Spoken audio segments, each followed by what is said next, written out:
Hello, dear ones. Father Peter John coming to you from All Saints Orthodox Church in Bloomington, Indiana. Christ is in our midst. Today the church celebrates St. Theodore the Commander and great martyr who lived in the early 4th century. He was a commander under the Emperor Licinius, and he was a reputable man, a fearless man, very courageous, should I say, and the Emperor Licinius, though, found out that St. Theodore had embraced Christianity, which the emperor was not happy with.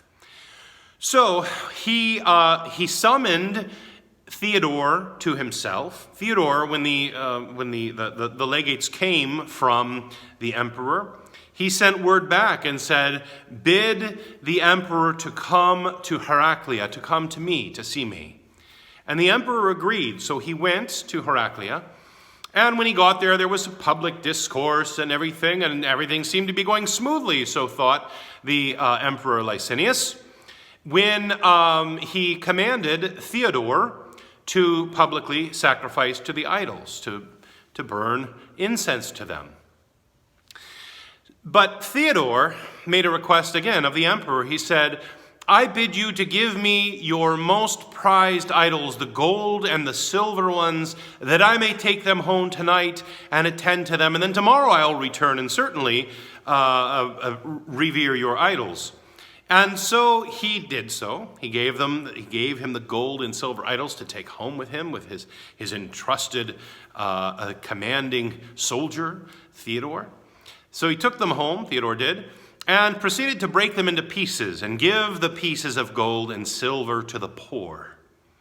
Well, the next morning, word got to Licinius that there was a beggar in the street carrying around the golden head of Artemis, and the emperor became enraged. He called for Theodore, who publicly confessed Christ and brought upon himself a sentence of death.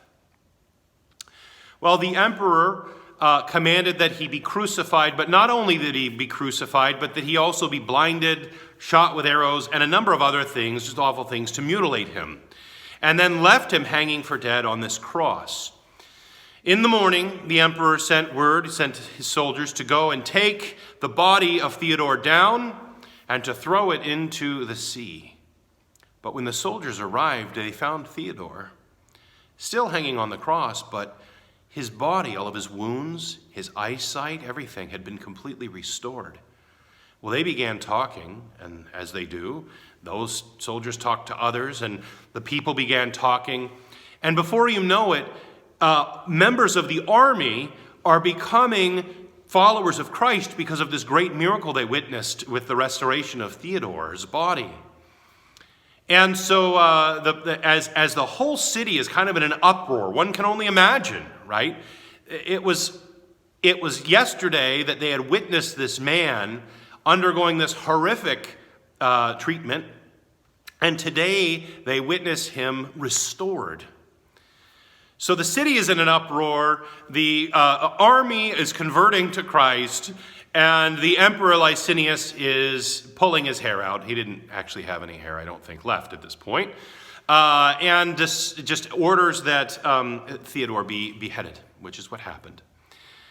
So the great Theodore, the commander in the Roman army under Licinius, became the great martyr Theodore, an inspiration to so many and a patron saint of so many soldiers. He did his job in obedience and godliness.